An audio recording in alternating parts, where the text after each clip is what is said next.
ہر درد کی اپنی کہانی ہے پاکستان۔ السلام علیکم۔ تو آج ایک واقعہ پیش آیا تو اسی لیے سوچا آپ لوگ کے ساتھ تھوڑا شیئر کروں۔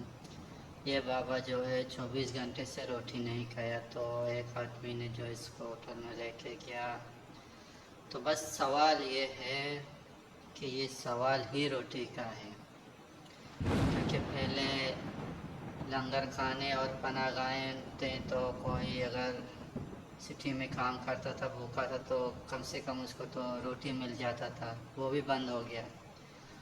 اگر آپ لوگ کبھی ایسا کوئی آدمی ملے تو پلیز اس کا ہیلپ کیجیے، اور اللہ سے دعا کرے کہ ہمارے کنٹری کو جو ہے ہم امن بنا دے۔ تو بس یہی ہے، تو آپ لوگ کے ساتھ شیئر کیا، پلیز اس کو جو برا مت سمجھیے۔